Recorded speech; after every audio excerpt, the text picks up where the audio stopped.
Good morning. This is a vibrant and busy time at First Unitarian Universalist Church of Austin. So before we formally begin our worship service, we invite you to lend your attention to a few brief announcements that will let you know about some ways to get involved in the life of our church. Each Sunday, one of our caring companions is designated to be available at the front of the sanctuary after the service to listen to any immediate pastoral needs and assist you with connecting to other additional pastoral support if you like. Today's caring companion is Joseph Hunt. Joseph, could you please stand up?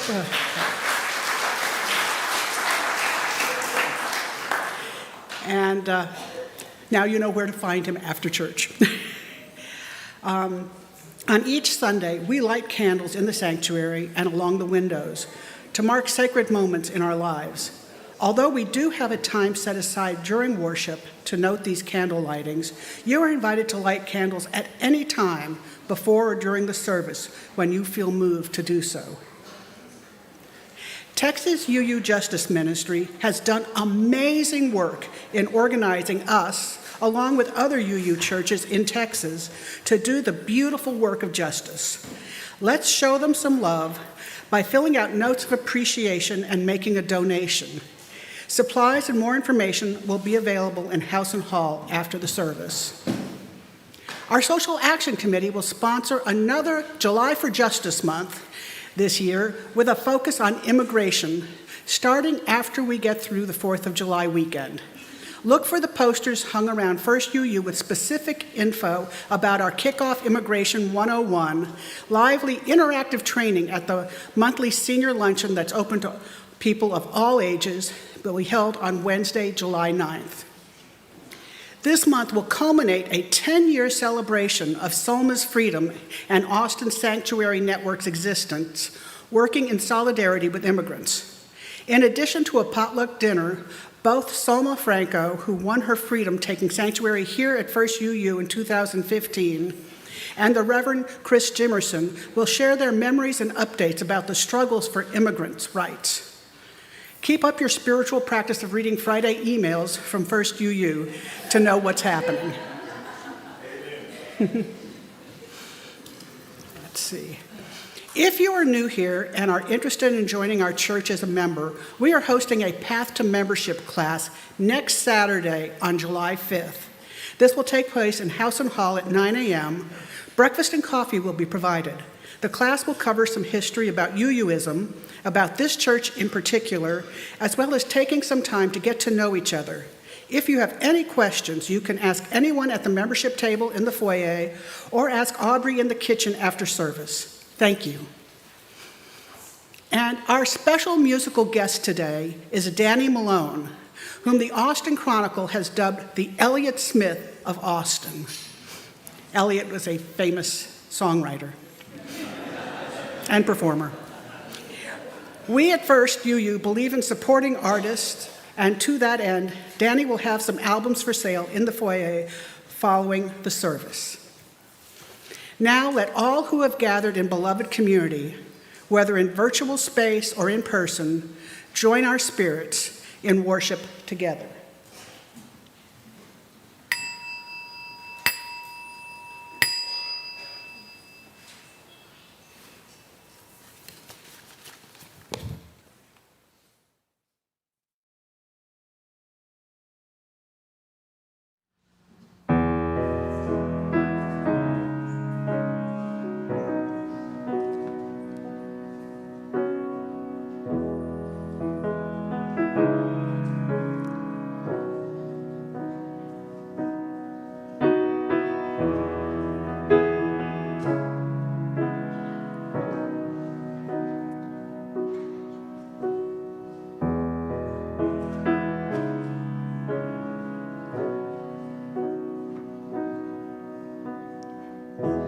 Well, you and I, we should go sailing, get away for a day or two. I could take some time off playing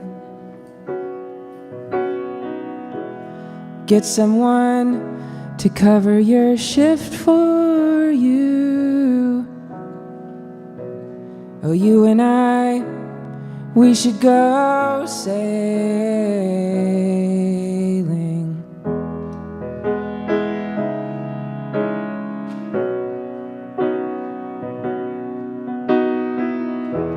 Or pack it up, we could go driving. Leave it all in the rear view. And if you don't feel like talking, that's okay, I can talk enough for two. Well, you and I, we should go driving.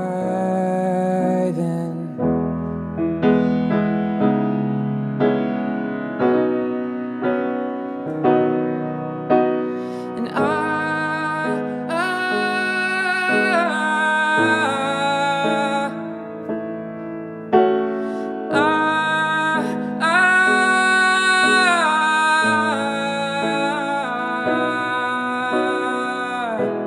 or maybe we should just go walking, reenact last New Year's Eve, a Polaroid in your apartment, or paranoid on some dead-end street. Well, you and I, we used to make dead ends meet.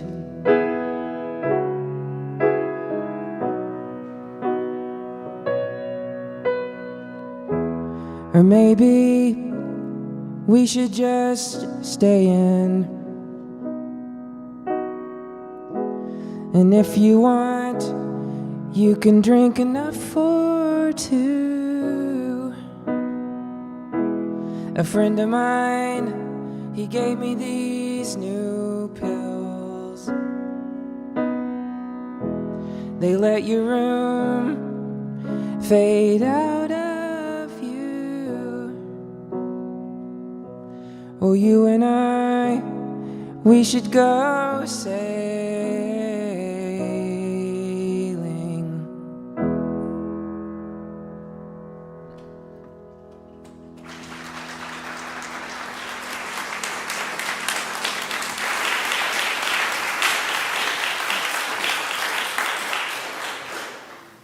Good morning.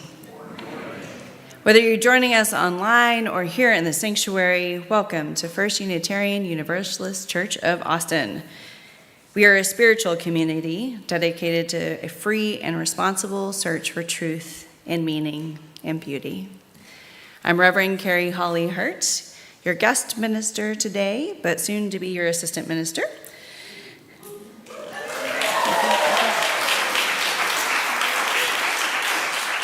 I too am very excited. I'm a 40-something white woman with blonde hair pulled back, purple glasses, and I'm wearing a white stole with two trees, and the leaves are made out of the colors of the Pride flag because this is the last Sunday of Pride Month. My pronouns are she and her, and it is a true joy to be with you today. I especially want to welcome you if you are new to the congregation. If you are joining us remotely, and if you can, please say hello. Let us know where you're viewing the service from. If you're here in person, please join us for social hour after worship. Either way, we invite you to fill out the online visitor form at austinuu.org. Simply click on worship, which will then show you a link to the form. We would love to get to know you better. As we work to create beloved community, we welcome all who would join us in building a beautiful world with more love and more justice and more compassion. We welcome all who would join us in growing in minds and heart and spirit. We welcome all who would join us in tearing down systems of oppression of all kinds. and we welcome all who would join their purpose to ours in the loving spirit of right relationship. And now we come from a long tradition of seeing the divine spark in everyone. Let's take a few moments to greet the holy among us.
Good morning again.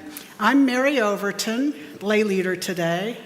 I'm a 69-year-old white woman with gray hair, and I am wearing a black blouse with 3 brightly colored dragonflies today.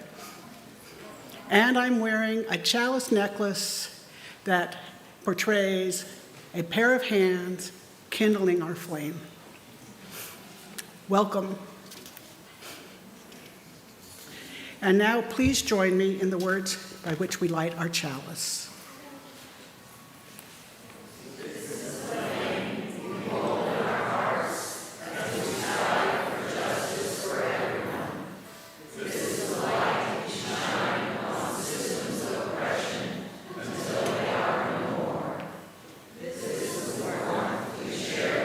One another, as our struggle becomes our salvation. Our call to worship is an excerpt from Sister Outsider by Audre Lorde. Once you start to speak, people will yell at you. They will interrupt you, put you down, and suggest it's personal. And the world won't end. And the speaking will get easier and easier. And you will find you have fallen in love with your own vision, which you may never have realized you had. And you will lose some friends and lovers and realize you don't miss them. And new ones will find you and cherish you. And you will still flirt and paint your nails, dress up and party, because I think Emma Goldman said, if I can't dance, I don't want to be part of your revolution. And at last, you'll know with surpassing certainty that only one thing is more frightening than speaking your truth, and that is not speaking. Now, please rise and body your spirit, and let us sing together hymn 318, We Would Be One, in the gray hymnal.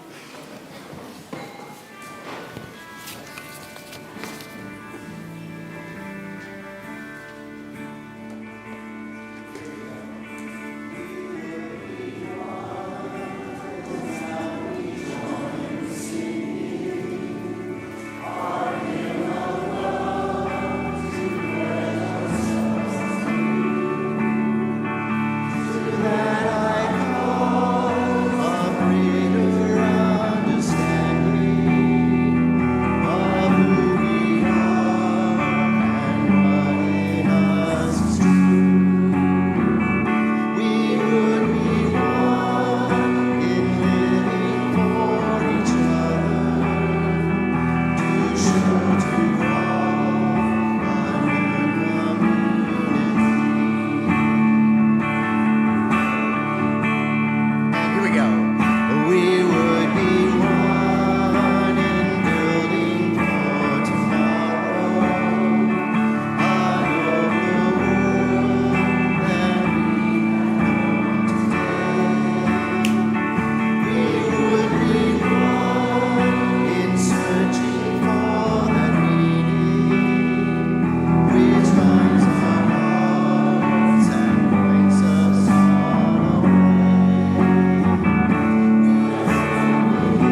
One of the things that binds First U together as a religious community is that the congregation has a common purpose. For First Unitarian Universalist Church of Austin, that common purpose is our mission. The congregation wrote it together and put it on the wall in the sanctuary, and every Sunday, church participants say it together so that we may readily carry it with us in our hearts throughout the week. Let's say it together. Together, we nourish souls, transform lives, and do justice to build the beloved community.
A new tattoo, heaven light blue, heaven light blue.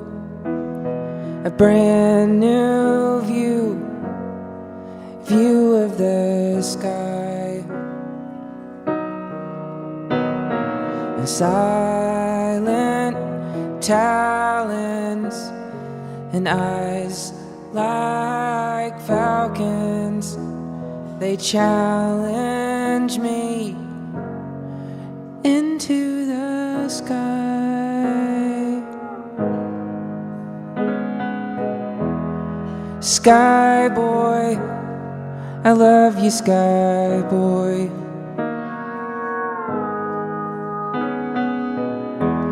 You sure do keep my attention, Skyboy. Well, I'll climb into your foggy voice.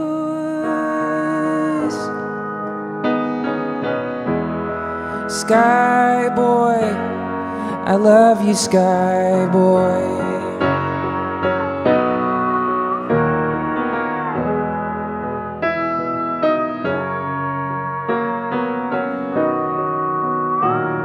Skin brimming with him, possibly white.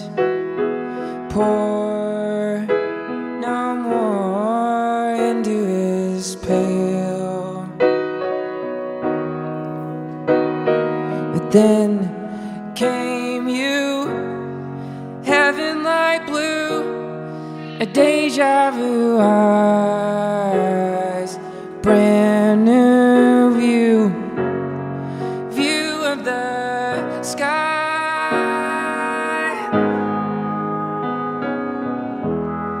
Skyboy, oh, I love you, Skyboy.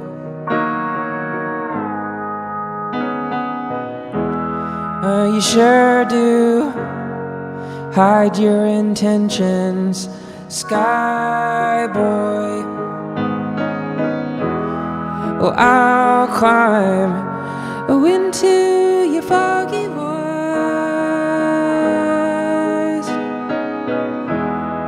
Ah, Skyboy, I love you, Skyboy.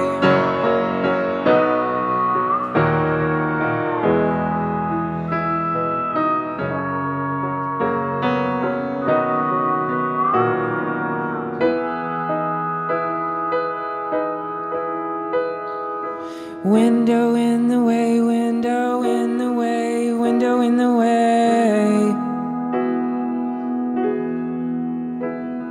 A window in the way, window in the way, window in the way. A window in the way, window in the way, window in the way.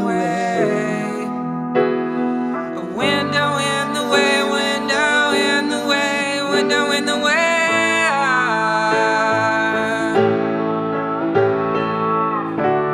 Skyboy, Skyboy, I love you, Skyboy.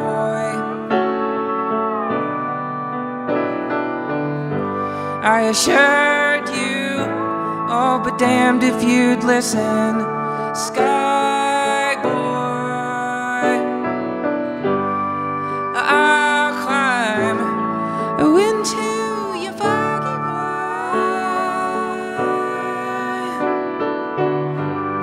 Skyboy, destroy me, Skyboy.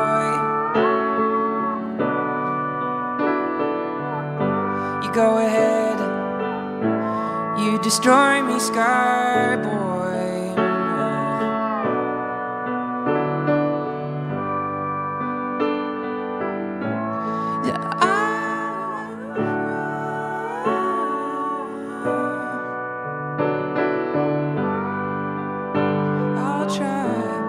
I'll try and time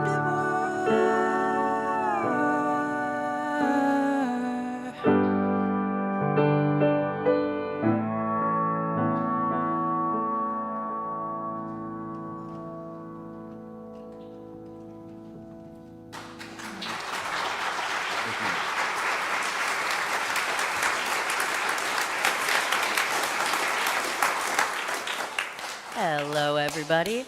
My name is Soul. I am a small white human with short blue hair. It is now time for our story for all ages. So if you are of any age and would like to get a closer look at the pictures, come on up to the stage and sit with me. Hello. Howdy. Well, now you're just going too far. Hello, hello. Yeah, got it. Hi. Hello, everyone. Howdy, howdy, welcome. Okay. Yeah. Love it. So, our story today is actually a retelling of a very old story. How old do y'all think it might be? 1,100. You're super close. We don't know exactly when it was made, but we think it might be from over 2,000 years ago. It's like a really long time. It was originally written in what we now call India, and it was written under the Buddhist tradition. It has been retold by Rafe Martin with illustrations by Susan Gaber. And it is called The Brave Little Parrot. I will tell you afterwards. All right. Once a little parrot lived in a green forest. One day, dark clouds gathered, lightning flashed, thunder crashed, and a dead tree struck by lightning burst into flames. The wind began to blow, and soon bright sparks were leaping from tree to tree. "Fire!" called the little parrot, smelling the smoke. "Fire! Run! Run to the river!" Then, flapping her wings, she flew swiftly towards the safety of the river's shore. After all, she was a bird and could fly away. But as she flew, she saw below her many of the forest's great trees wreathed in flames. She saw that many animals were trapped by the fire with no way to escape. Suddenly, a desperate idea, a way to save them, came to her. Darting to the river, she called to the animals already gathered safely there. "Elephants, please fill your trunks with water to spray on the flames. The rest of us can dip our bodies in the river. We can carry water in cupped leaves, too. Let's work together to save the forest and our friends." But the animals huddling on the shore moaned, "There's nothing anyone can do now, little parrot. It's too late." "It's true," coughed the cheetah. "Fast as I am, the flames are faster." "And powerful as we are," trumpeted the elephants. "We can't charge through flames." "It's hopeless," the animals agreed. But the little parrot saw a way. After soaking her feathers in the cool water and filling a cupped leaf, she flew back over the burning forest. Flames leaped at her. Fierce heat struck and thick smoke coiled. Walls of fire shot up, now on one side, now on the other, but twisting and turning through the mad maze of fire, the little parrot flew bravely on. At last, over the heart of the burning forest, the little parrot shook her wings. The few drops of water that still clung to her feathers tumbled like jewels down into the flames. She poured the water from her leaf cup. The drops vanished instantly with a hiss. Then the little parrot flew back to the river. Once more, she dipped her body and wings in the cool water and filled another leaf cup. "Stay with us, little parrot," pleaded the gentle deer. "Don't go back into the fire." "Yes, stay," roared the mighty tiger. "A few drops of water can't save a burning forest." "It's too late," cried all the animals. "Be safe here with us." "But it might just be possible," panted the little parrot, "so I'll try." And once again, she flew over the burning forest, shook her wings, and let those few glittering drops of water fall. Hiss. Back and forth the little parrot flew, from the river to the forest, from the forest to the river. Her eyes burned red as coals. Her feathers were charred, her claws cracked. She coughed and choked, but still the little parrot flew on. Now, at this time, some carefree goddesses and gods happened to drift by high overhead. They were laughing and talking in their palace of sunlit clouds. They were eating honeyed foods and sipping sweet wines. One of the gods happened to notice the little parrot flying far below. "Look," he called. "Just look at that foolish bird, trying to put out a forest fire with a few sprinkles of water." "Ridiculous," snorted one. "Impossible," laughed another. "Can't she see it won't work?" exclaimed the first god. And putting down his golden bowl and silver cup, the god took on the shape of a golden eagle. Flapping his broad wings once, twice, 3 times, he dove down, down, down towards the little parrot. Maybe he's gonna eat him. As the little parrot again flew towards the forest's fiery heart, the eagle appeared by her side. "Go back, little bird," he said in a majestic voice. "A few drops of water can't save a forest. Stop now and save yourself before it is too late." But the little parrot didn't want to turn back. "Great eagle," she coughed, "time is running out, so I don't need advice, I just need help." And on she flew. The great eagle was amazed. For each instant, the heat grew fiercer. He flapped his wings and rose up, up into the cooler air high above. Far below him now, he saw the little parrot flying bravely on. Just above him, other gods and goddesses were laughing and talking, eating and drinking as the forest burned.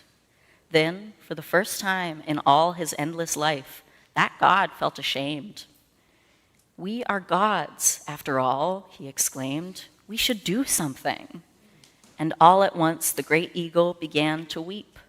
Tears fell from his eyes, fell in torrents, sheet after sheet, like cooling rain upon the fire, upon the forest, upon the animals, and upon the little parrot. And what was this? Wherever those tears fell, the flames went out. Glistening tears dripped from burned branches and soaked into the scorched earth. The forest became quiet and still. Then, wherever those tears touched, new life burst forth. Green grass pushed up from among still glowing cinders. Blossoms opened, leaves unfurled.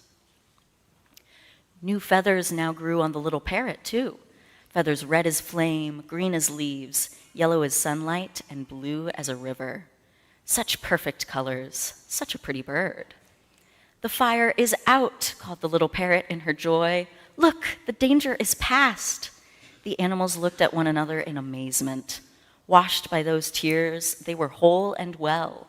Not one was harmed. "Hooray!" cried the animals. "Hooray for the brave little parrot and the miraculous rain." Overhead, in the clear blue sky, Their friend, the little parrot, was looping and soaring in delight. She had done all she could, and somehow it had saved them. The end. Thank you so much for listening. Let's head on back, y'all.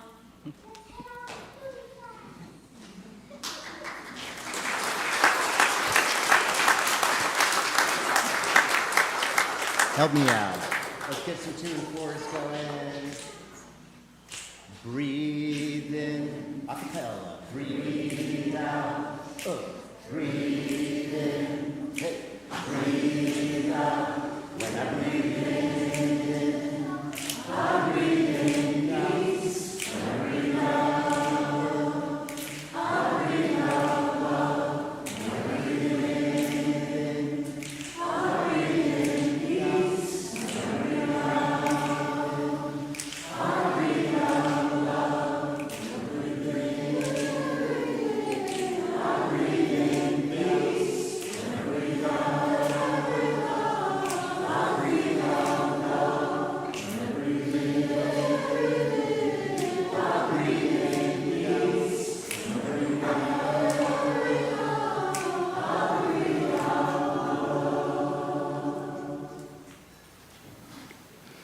This is the time during the service when we commit to the mission and ministries of this church by making an offering. We give out of our own so that together we might build a better world. If you are visiting us today, please allow the plate to pass you by. You are our guests. You can give in a few different ways by going to austinuu.org and clicking on the link at the top right side of the page, or by texting your contributions to 84321, or by placing an offering in the basket the ushers are about to pass. Here in the sanctuary, the ushers will now collect our offering.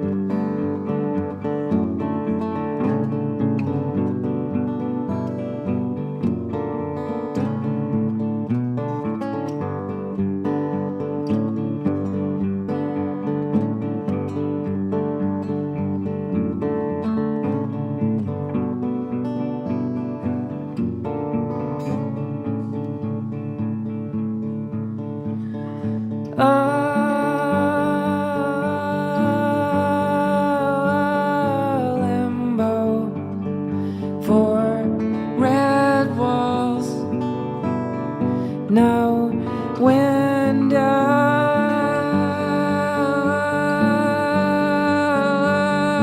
Limbo for reasons unknown. Well, I'm just here waiting on something's gone from me. And see that chair over there, empty.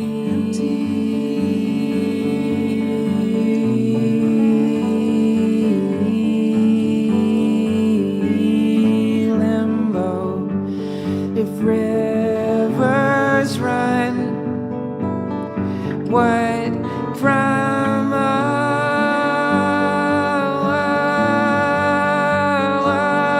limbo I'd settle on someone,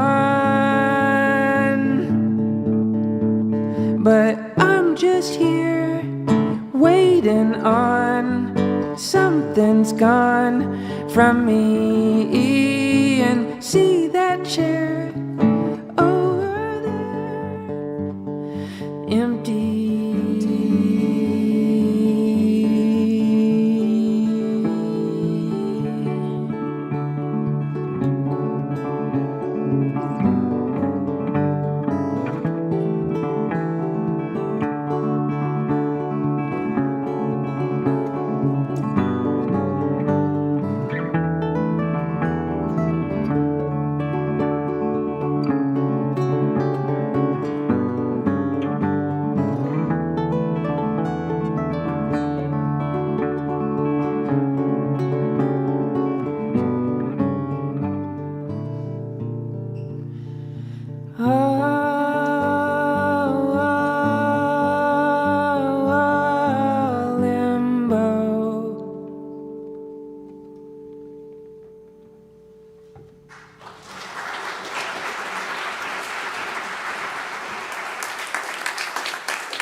Your offerings have been given in love, and your offerings have been received with gratitude. Our second reading is an excerpt from Love in Action by Reverend Dr. Crystal Silva McCormick. To live out love in action, we must reject comfort and conformity. We must embrace the controversial and sacrificial way of Jesus. Love in action means refusing to rest until our neighbors, whether down the street or across the globe, have the same rights and opportunities as those with privilege. It demands that we speak hard truths about the systems that exploit and destroy. It requires us to disrupt, to step out of line, and to make people uncomfortable. This kind of love goes beyond symbolic gestures, beyond yard signs and statements. It takes creativity, moral imagination, and the courage to challenge systems that depend on the suffering of others.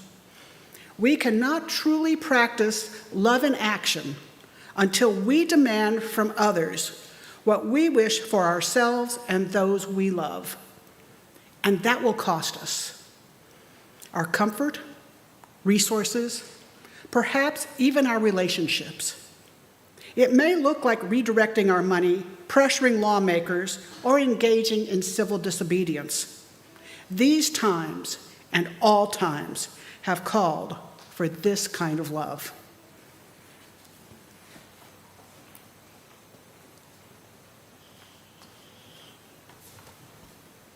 This is a time in our service where we center ourselves together. We breathe together, and in breathing together, we sense one another's loving presence. Breathing in and out, we follow our breath to a deeper place inside, a place of greater wisdom, a place of peace, even in the chaos, a place where a spark of the divine resides in each of us. Breathing slow and controlled breath reminds our body that we are safe. We are safe here. We are safe in community. And in this reminding, we allow ourselves to go back again and again to this feeling of safety. As we drop into our breath, we start to listen for that inner knowing. Breathing in, breathing out. Breathing together, we enter into a time of sacred silence, all the while remembering that in holy community, our human sounds are part of that sacred time.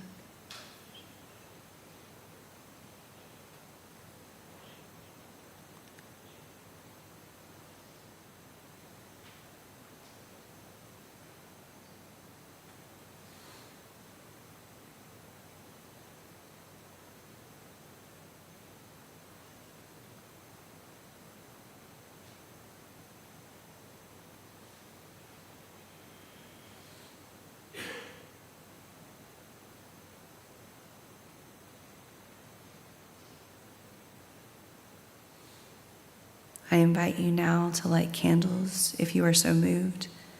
Candles representing sorrow, joy, hope, remembrance, resilience. Whatever it is you need to honor during this time. As we light candles, I invite you to keep in mind and hearts members of our community who are ill or in sorrow, and also those who are celebrating joy. Let us hold the silence together throughout this meditative time.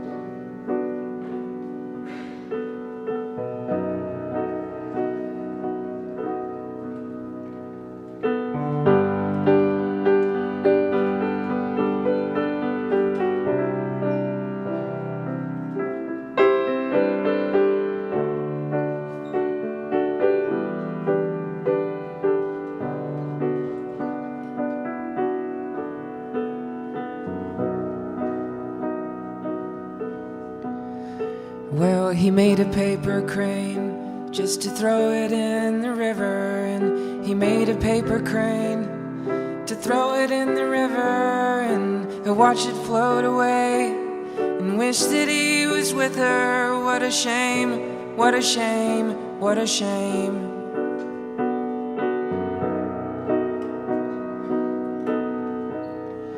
And she made a paper plane just to throw it off a mountain, and made a paper plane to throw it off a mountain, and she'll watch it float away. Can't live life without him. What a shame, what a shame, what a shame. What a shame, what a shame, what a shame. And so I don't want to die, don't I? Done tried it once. We should take a break for goodness sake. You can't bank on everyone.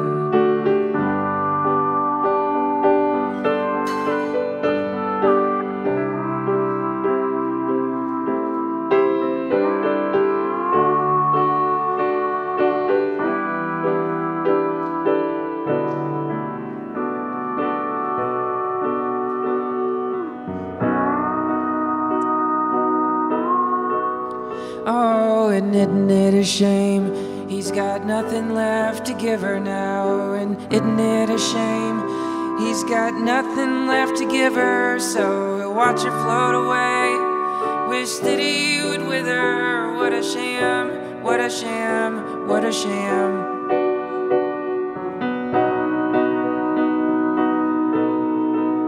Oh, but it's really all the same, 'cause she don't know how to love him, and it's really all the same. She don't know how to love him, so she'll watch him float away, hold it all above him. What a sham, what a sham, what a sham. What a sham, what a sham, what a sham. And so I don't want to die, don't I?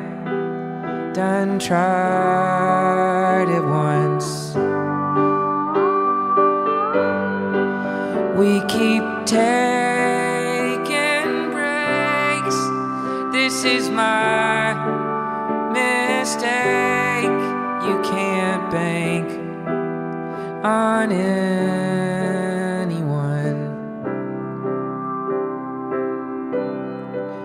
You can't bank on anyone.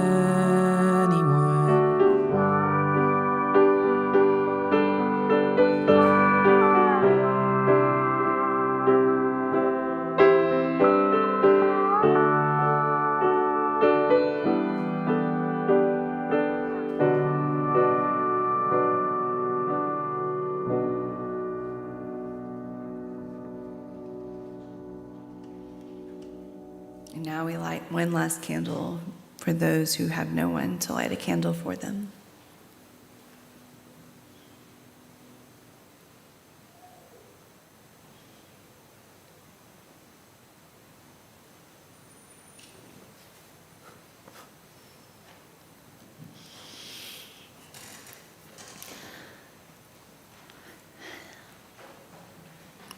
I believe that Jesus died for us. Now, before you leave or you start to write me a really nasty email, I'm going to remind you that this sermon is about risk. That I love you, that I am a trustworthy person, that this is not an elaborate bait or switch, the weirdest long game that there ever was. And if none of that works for you, just hear me out first and then we'll talk. So yes, I believe that Jesus died for us. And when I say that, I mean I believe the man that historians believed walked the hills of Galilee 2,000 years ago, teaching to people of all genders, died for us. Not in a metaphysical way, not because you were born evil and needed to be freed by a cosmic sacrifice. No, we're not going to do that original sin trauma, okay? We're good. No, that's not for us. Thank you very much. The reason I say it is because of what he modeled for us. His message was one of solidarity and compassion and love. He said, "Blessed are the poor and the meek." He taught that the most important thing is to love our neighbor, and then he did this really cool thing by radically challenging us to expand who our neighbor is by the story of the Good Samaritan. A profound message of life-affirming solidarity, if ever there was one. His message was an indictment of the empire and the systems of supremacy of his time, because he had to speak against their cruelty and repression and violence. He spoke, even though it was dangerous to speak. And I don't believe that he did it because death was the goal, but rather that because there was no other option for him. What he was experiencing, what he was witnessing, compelled him to do it. His faith in his study of the Hebrew scriptures compelled him to speak.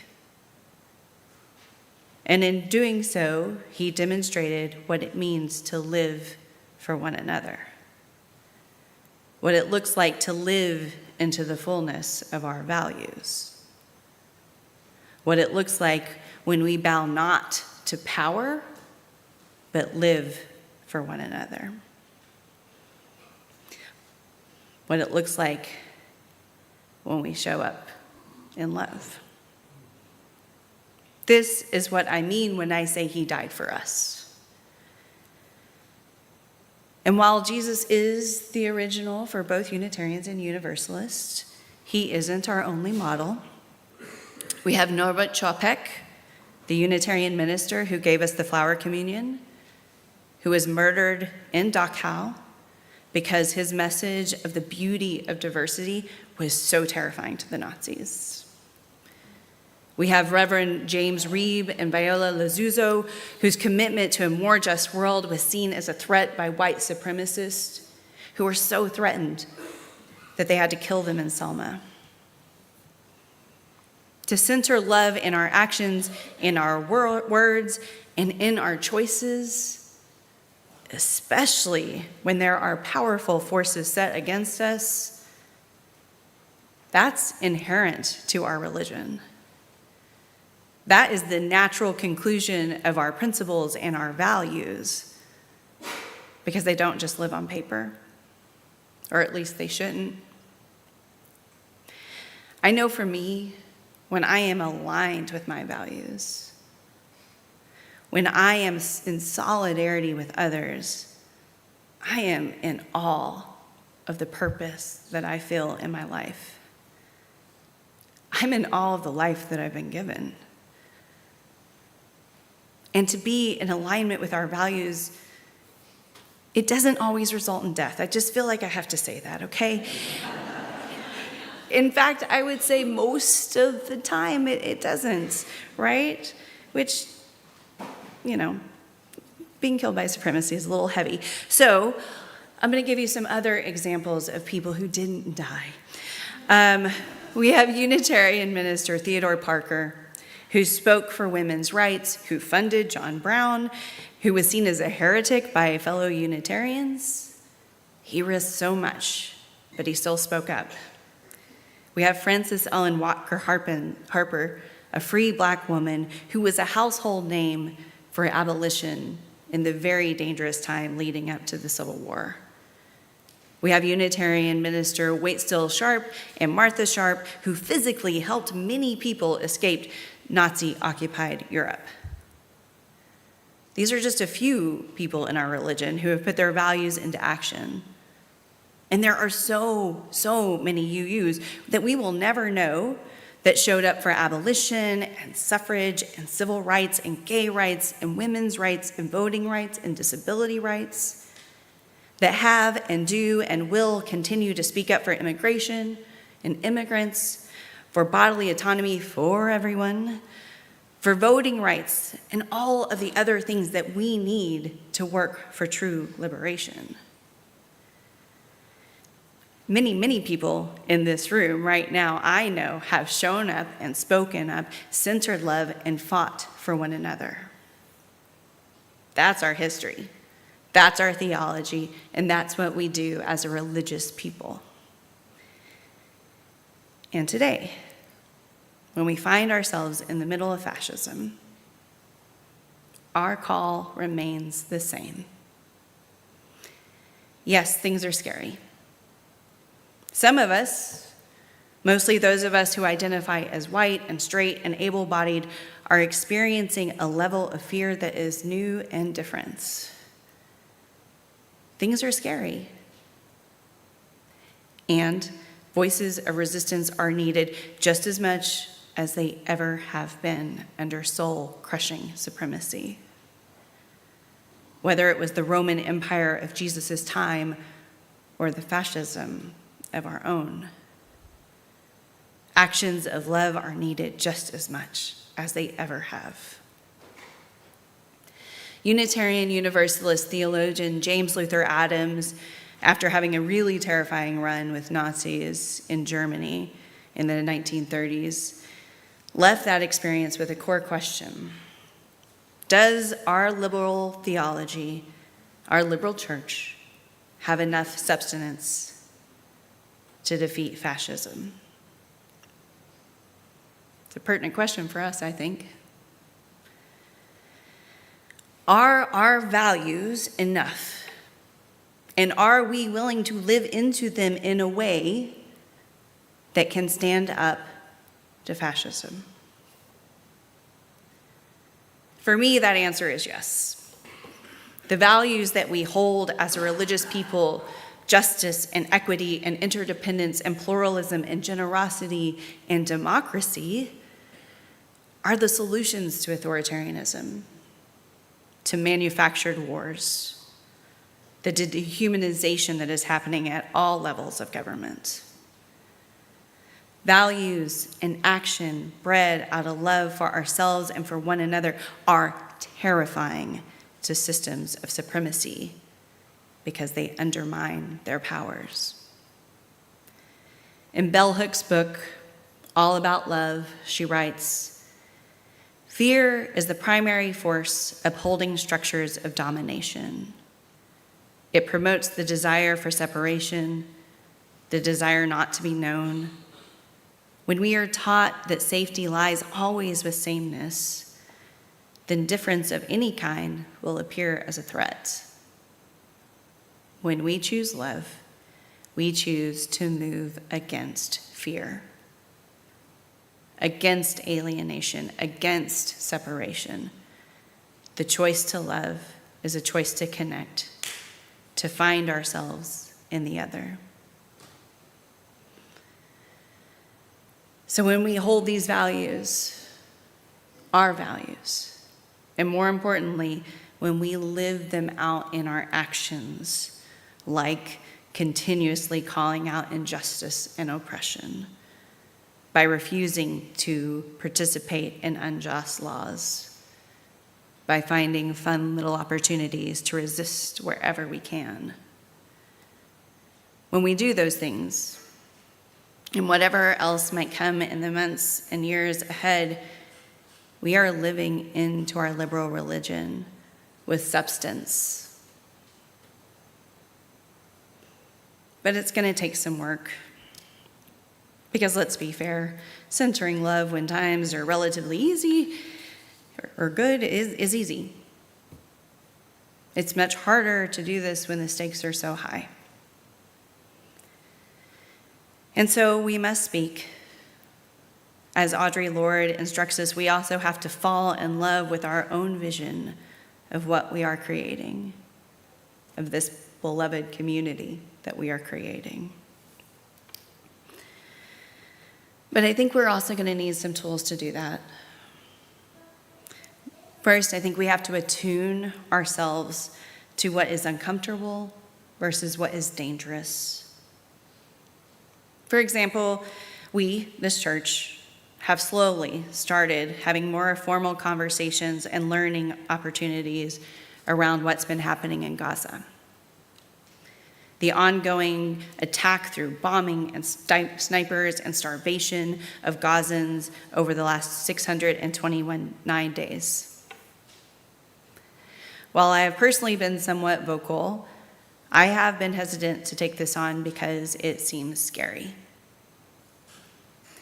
In fact, the rhetoric around what has been happening has been shaped in a way that scares people away from engaging with it in a meaningful way, especially when being against genocide and condemning the actions of a nation state have been labeled incorrectly as anti-Semitic. But that's just discomfort.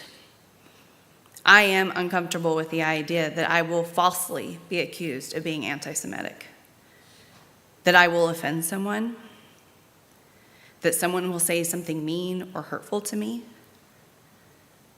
That's really uncomfortable, but it is not danger. I am not in any real danger. An uncomfortable conversation or an unfavorable opinion of me, that doesn't harm me. The 2 million people living in the 141 square miles of Gaza, those people are in danger. That's real danger. And so I must speak, even when I'm afraid and even when my voice shakes. And I have to remember that this discomfort is not the same as danger. I have to put my hands on my heart and remind my body, this body that is so attuned to look for the proverbial tiger, that there is no tiger. This just feels like living into your values. This is what centering love can feel like when the stakes are high. And then I speak. Imperfectly, but I do it. And when we do that, the hope is that we raise the consciousness of those around us, and with great hope, bring about real change. And then we must remember that we cannot isolate ourselves, that we cannot forget that we have one another. Remember, Bell Hooks told us that domination requires us to be in isolation. And I feel pretty good about our chances because I believe that the most beautiful part of our religion is our ability to be with and for one another. Because we accomplish beautiful things together. None of us are alone unless we allow fear to keep us isolated. Staying together is one of our strengths. We show up for each other again and again. As Reverend Julian Soto tells us, all of us need all of us to make it. Like the way that our social action team shows up for us and our values again and again. I just want to take a brief moment to acknowledge the work that they have done. Thank you, David Overton. Thank you, Peggy Morton. Thank you, Elizabeth Gray, and Bob, and Victoria Hendricks, and Leo Callis, and Jenny Fredericks, and Melanie Colville, and Wendy Ersman, and anyone I must have missed. And of course, thank you, all of you that have shown up and participated in social action. I bet if we took time to identify ourselves, most of us would find ourselves raising our hand. And if that's not you, that's okay, because there's going to be a lot of opportunities ahead. Don't you worry about that. And what a life-affirming way to live this one precious life we've been given. To be with and to be for one another. To live and to speak up and risk for one another. Isn't that what we mean when we say our struggle becomes our salvation? the struggle we see in the life of Jesus, and in all of those that came before us who have been guided by their values. All of those who have rejected personal comfort for the life-affirming work of solidarity. To center love in our actions and in our words and in our choices is inherent to our religion, especially when powerful forces are set against us. Being brave and answering love's call to risk is the natural conclusion of our principles and values, because they don't just live on paper. They live in us, they live in our words, and in our actions. May it always be so. And now, if you will, please rise, embody your spirit for our hymn, 118, This Little Light of Mine.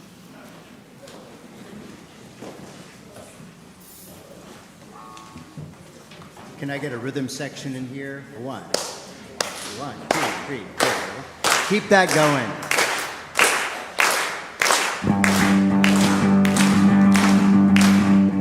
Oh, you want to go fast, do you? That's better.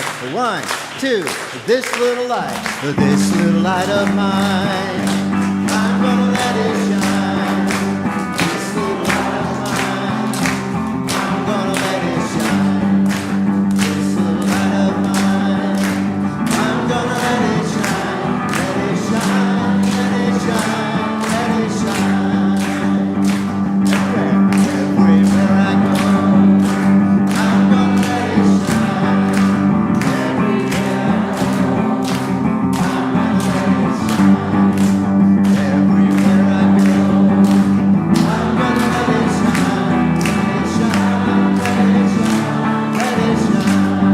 For the last verse, we're going to pause for a second, and we're going to get those claps on 2 and 4. If it's the last thing I do, let's practice. I'll give you a 1, 2, 3, 4, and we can do this. I know we can. I know we can. I can retire happily someday if we can do this today, but not soon, not soon. So here we are, 1, 2, 3, 4, 1, 2, 3, 4, 1, 2, 3, 4, 1, 2, 3, 4. Okay, now we're going to try that last verse. We're clapping and singing. We can do this, people. 1, 2, 1, 2, building up a world. I'm gonna let it shine. You're doing it. Building up a world. I'm gonna let it shine. Yeah. Building up a world. I'm gonna let it shine. Let it shine. Let it shine. Let it shine. Thank you. Thank you. Thank you. Thank you.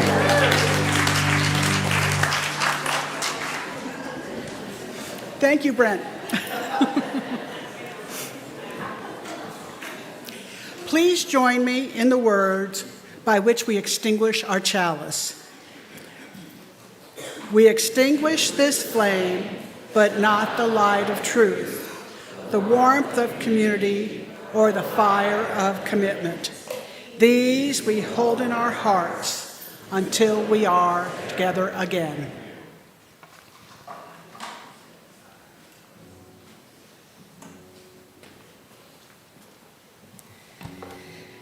As we leave this sacred time together, as our lives go back to their normal rhythm with all the distractions that entails, may you feel connected. May you feel connected to your faith and to one another. And may you be held as equally as you are motivated. May you feel brave in answering love's call to risk. Go in love.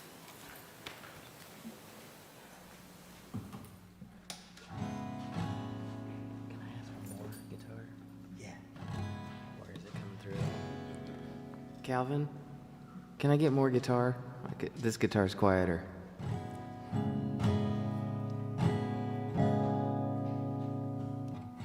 Is it even coming through? I'm not sure it's coming through. Are you unmuted? Mm-hmm. Okay. there I am. There it is. Maybe just... Maybe a little less.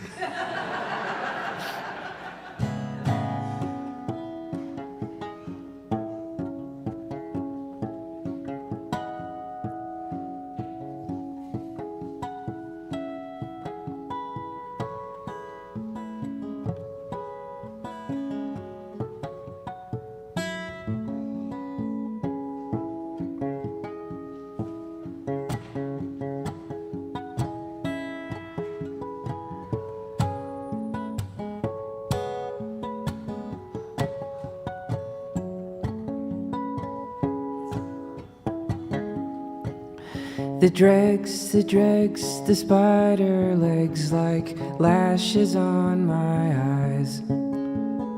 Thought the drugs would kill the bugs, keep coming back to life. And the plan, the ceiling fan, oh, the spinning minds of flies. Low, and how much they must know. Oh, it's hard to find a problem that I can't dissolve by doubling the dosage till there's no resolve. And the devil in the details, well, he's stepping back. Low, is this skin I have? No, this is a body bag. Oh, would you climb up to my windowsill? Baby, when nobody will. Baby, when nobody will. Or would you fight, fist fight, out in front of DeVille? Baby, when nobody will. Baby, when nobody will.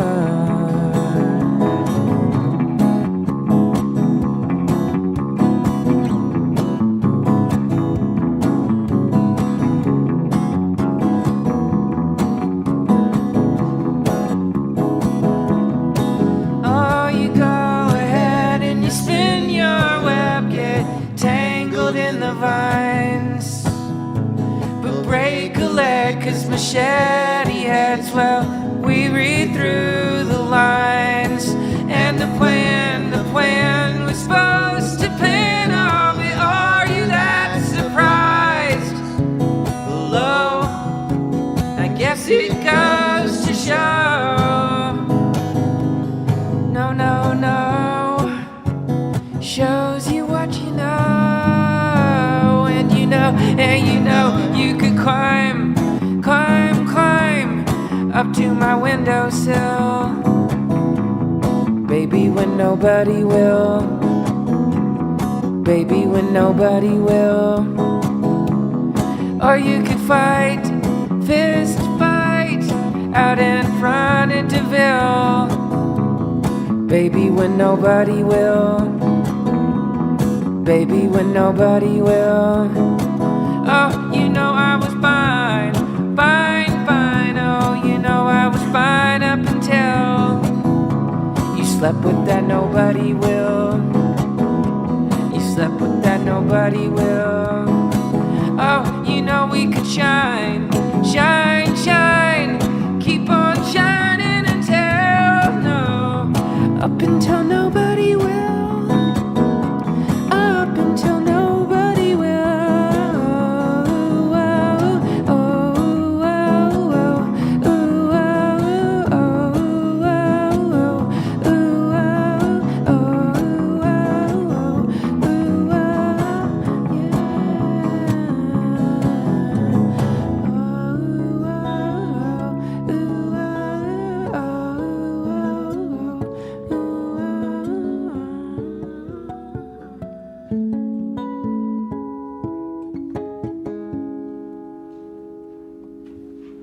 Danny Malone, everybody.